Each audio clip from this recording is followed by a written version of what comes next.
நீங்கள் எப்போவாவது யோசிச்சதுண்டா? இந்த உலகத்தில் பல மக்கள் இருக்காங்க.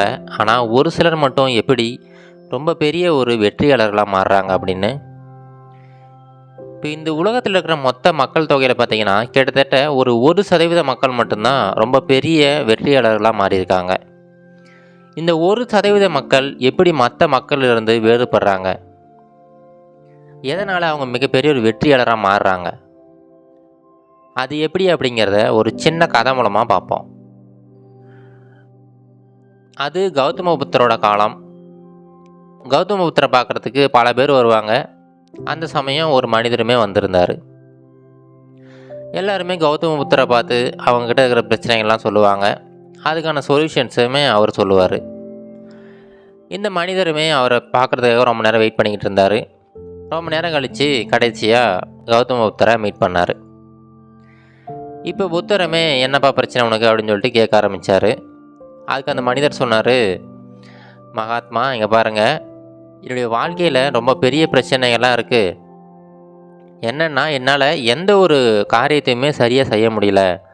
நான் எந்த ஒரு வேலையை எடுத்துக்கிட்டாலும் சரி அந்த வேலையை முழுசுமாக என்னால் முடிக்க முடியல.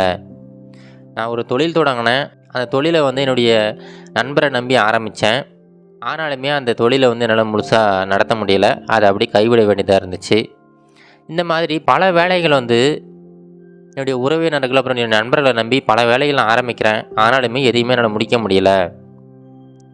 இதனால் எனக்கு ரொம்ப மன உளைச்சலாக இருக்குது. என்ன பண்ணுறதுனே தெரியல அப்படின்னு சொல்லிட்டு ரொம்ப கவலையாக சொல்லிக்கிட்டு இருந்தார். இது எல்லாத்தையுமே கேட்டுக்கிட்டு இருந்த கௌதம புத்தர், இங்கே பாருப்பா, உன்னுடைய பிரச்சனை என்ன எனக்கு புரியுது.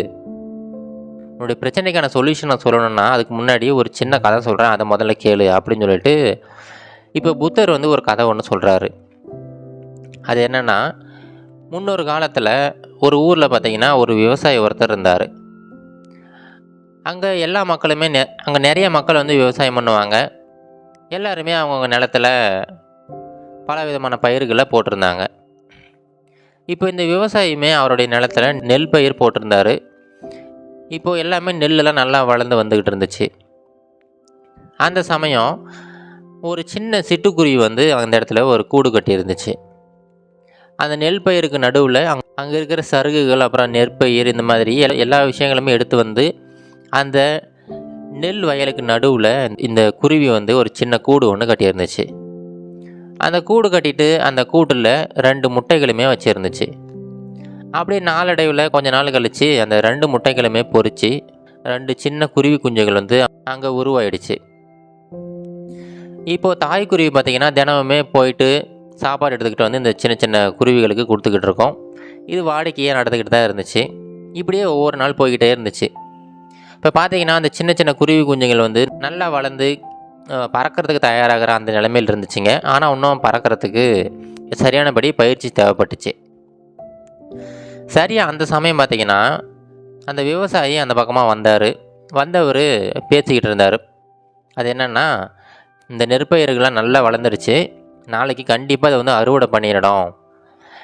என்னுடைய சொந்தக்காரர்கிட்ட சொல்லியிருக்கேன், அவர் வந்து கண்டிப்பாக நாளைக்கு இதை அறுவடை பண்ணிடுவார் அப்படின்னு சொல்லிட்டு அவர் பேசிக்கிட்டு போகிறாரு. இதை வந்து இந்த குருவி குஞ்சுங்கள்லாம் கேட்டுச்சுங்க. இப்போ ஈவினிங் வந்து அந்த தாய்க்குருவி அங்கே வந்துச்சு. வரும்போது இந்த குருவி குஞ்சுகள் ரொம்ப சோகமாக இருந்துச்சுங்க. அதுக்கு அந்த தாய்க்குருவி என்ன விஷயம், ஏன் இவ்வளோ சோகமாக இருக்கேன்னு சொல்லிட்டு வினவுது. அதுக்கு அந்த குருவி குஞ்சுகள் சொல்லுது, அம்மா இந்த மாதிரி காலையில் நீங்கள் போயிட்டீங்க இல்லையா, அதுக்கப்புறமா இந்த விவசாயி வந்தார், நாளைக்கு வந்து இந்த நெற்பயிரை அறுவடை பண்ணுறேன்னு சொன்னார் அப்படின்னு அந்த குருவி குஞ்சுகள் சொல்லுதுங்க. இப்போ தாய்க்குருவி, அது ஒன்றும் பயப்படாதீங்க, அவர் என்ன சொன்னாருன்னு சரியாக சொல்லுங்கள் அப்படின்னு சொல்லிட்டு மறுபடியும் கேட்குது. அதுக்கு அந்த குருவி குஞ்சுகள் சொல்லுது, அம்மா இந்த மாதிரி அவர் வந்து அவருடைய சொந்தக்காரர்கிட்ட சொல்லியிருக்காராம், அவர் நாளைக்கு காலையில் வந்து இந்த நெற்பயிர்கள் எல்லாமே அறுவடை பண்ணிடுவாராம், நாம் இப்போ கண்டிப்பாக இந்த கூட்டை கை விட்டுட்டு வேறு இடத்துக்கு போய் ஆகணும் அப்படின்னு சொல்லிட்டு சொல்லுதுங்க. இப்போ அந்த தாய்க்குருவி சொல்லுது, அது ஒன்றும் கவலைப்படாதீங்க, நாளைக்கு கண்டிப்பாக யாரும் வரமாட்டாங்க, நீங்கள் ரொம்ப தைரியமாக இருங்க அப்படின்னு சொல்லிட்டு சொல்லுது. அதே போல் அடுத்த நாள் காலையிலையுமே இந்த தாய்க்குருவி சாப்பாடு எடுத்துகிட்டு வரதுக்காக போயிடுச்சு. இப்போ இந்த குருவி குஞ்சுங்கள்லாம் அங்கே பயந்துக்கிட்டே உட்காந்துருக்குங்க. அப்படியே மதியம் ஆகுது, ஆனால் யாருமே அங்கே வரலை. அப்படியே மறுபடியும் பார்த்தீங்கன்னா சாயங்காலமே ஆயிடுச்சு. இப்போ தாய்க்குருவி மறுபடியும் வருது. வந்துட்டு என்னாச்சு, யாரோ வந்தாங்களான்னு கேட்குது. ஆனால் அந்த குருவி குஞ்சுகள் சொல்லுதுங்க, அம்மா யாருமே வரல. என்ன, ஆனால் அந்த விவசாயி மட்டும் மதியத்தில் வந்தார். வந்துட்டு நெற்பயிரை அறுவடை பண்ணுறதுக்கு யாருமே வரல. நாளைக்கு அவருடைய நண்பரை வர சொல்கிறாராம். அவரை வச்சு தான் நெற்பயிரை அறுவடை பண்ண போகிறாராம். அநேகமாக நாம் இன்றைக்கி சாயங்காலத்துக்குள்ளே நம்ம போயாகணும் போல் அப்படின்னு சொல்லிட்டு சொல்லுதுங்க. மறுபடியும் தாய்க்குருவி சொல்லுது, நீங்கள் ஒன்றும் கவலைப்படாதீங்க, கண்டிப்பாக நாளைக்கும் யாரும் வரமாட்டாங்க, நீங்கள் தைரியமாக இருங்க அப்படின்னு சொல்லிட்டு சொல்லுது. மறுபடியும் அடுத்த நாளுமே யாருமே வரல நெற்பயிர் அறுவடை பண்ணுறதுக்கு. அந்த விவசாயி பார்த்திங்கன்னா அன்னைக்கு சாயங்காலம் வராரு. வந்து பார்த்துட்டு, இன்றைக்கும் யாருமே அறுவடை பண்ணுறதுக்கு வரலையே, நாளைக்கு கண்டிப்பாக நானே அருவாள் எடுத்துகிட்டு நானே அறுவடை பண்ண போகிறேன் அப்படின்னு சொல்லிட்டு சொல்கிறாரு. இந்த விஷயத்தை அந்த குருவி குஞ்சுகள் தாய்க்குருவிக்கிட்ட சொல்லுது. உடனே தாய்க்குருவி சொல்லுது, அப்போது நாளைக்கு கண்டிப்பாக இந்த நெற்பயிர் அறுவடை செய்யப்படும், நம்ம உடனே இந்த இடத்த விட்டு காலி பண்ணலாம் அப்படின்னு சொல்லிட்டு அந்த 2 குருவி குஞ்சுகளையுமே கூட்டிக்கிட்டு வேற ஒரு இடத்துக்கு போய் கூடு கட்ட ஆரம்பிச்சிருச்சு. இப்போ அடுத்த நாள் காலையில் அந்த குருவி வேற ஒரு இடத்துல கூடு கட்டினாங்க பார்த்தீங்களா, அங்கேருந்து இந்த வயலை பார்த்துக்கிட்டு இருக்காங்க. அந்த தாய்க்குருவி சொன்னதை போலவே அந்த விவசாயி அருவாளோடு அந்த நெற்பயிர்களை அறுவடை பண்ண ஆரம்பிச்சிட்டாரு. இப்போ இந்த கதையை சொல்லி முடிச்சுட்டு கௌதம புத்தர் அந்த மனிதர்கிட்ட கேட்குறாரு, இப்போ நீ சொல்லுப்பா, இந்த கதையிலிருந்து நீ என்ன தெரிஞ்சுக்கிற? ஏன்னா ஒவ்வொரு நாளுமே அந்த குருவி குஞ்சுகள் பயத்தில் தான் வாழ்ந்துக்கிட்டு இருந்துச்சுங்க. ஆனாலுமே அந்த தாய்க்குருவி எதனால் அவ்வளோ தைரியமாக இருந்துச்சு, அடுத்த நாள் கண்டிப்பாக யாரும் வரமாட்டாங்கன்னு சொல்லிட்டு எப்படி கரெக்டாக சொல்லுச்சு, நீ சொல்லு அப்படின்னு சொல்லிட்டு அந்த மனிதர்கிட்ட கேட்குறாரு. அந்த மனிதருக்கு எதுவுமே சொல்ல முடியல, அவருக்கு சரியாக என்ன கருத்து சொல்கிறதுன்னு தெரியல. அதுக்கு அந்த மனிதர் சொல்கிறாரு, மகாத்மா, எனக்கு என்ன சொல்கிறதுன்னு தெரியல, தயவு செஞ்சு நீங்களே விளக்கம் கொடுங்களேன் அப்படின்னு சொல்லிட்டு கேட்குறாரு. இப்போ புத்தர் சொல்கிறாரு, அது ஒன்றும் இல்லைப்பா, நீ எப்போ மற்றவங்கள நம்பி உன்னுடைய வேலைகளை செய்கிறியோ, மற்றவங்கள நம்பி உன்னுடைய கனவுகளை நீ செயல்படுத்துகிறியோ, அந்த சமயங்களில் கண்டிப்பாக அந்த வேலைகள் எதுவுமே நிறைவேறாமல் போயிடும், உன்னுடைய கனவுகளுமே கைகூடாமல் போயிடும்.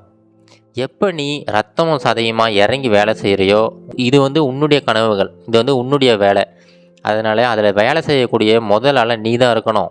எப்போ நீ இறங்கி வேலை செய்கிறியோ அந்த சமயம் மட்டும்தான் அந்த வேலை பூர்த்தியாகும், நீ நினைக்கிற விஷயங்களுமே நடக்கும். இந்த கதையில் வர மாதிரி அந்த விவசாயி மற்றவங்களை நம்பிக்கிட்டே இருந்திருந்தாருன்னா கண்டிப்பாக நெற்பயிரோட அறுவடை நடந்திருக்காது.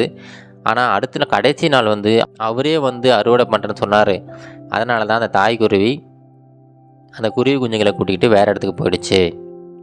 அதனால் இதை மட்டும் ஞாபகம் வச்சுக்க, நீ எந்த ஒரு செயலில் ஈடுபடுறதா இருந்தாலையும் மற்றவங்களை நம்பி இறங்காத, நீயே இறங்கி வேலை செய்ய அப்படின்னு சொல்லிட்டு சொல்லி அனுப்புகிறாரு. இது போல தாங்க நம்ம வாழ்க்கையிலையும் நாம் பல விதமான குற்றச்சாட்டுகளை வச்சுக்கிட்டு இருப்போம். அவர் சரியாக இருந்திருந்தால் நாம் இது சரியாக பண்ணியிருந்திருக்கலாம், நான் ஒரு சிலரை நம்பி தொழில் ஆரம்பித்தேன், அதனால தான் நஷ்டமாக போயிட்டேன் அப்படின்னு பல விதமான குற்றச்சாட்டுகளை மற்றவங்க மேலே வச்சுக்கிட்டே இருந்திருப்போம்.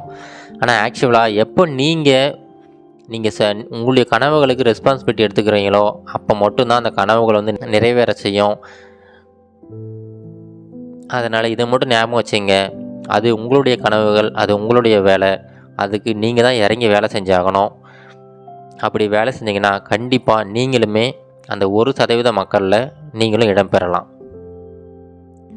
இது கரேஜ் டு ஆக்ட் மோட்டிவேஷன் கதைகள்.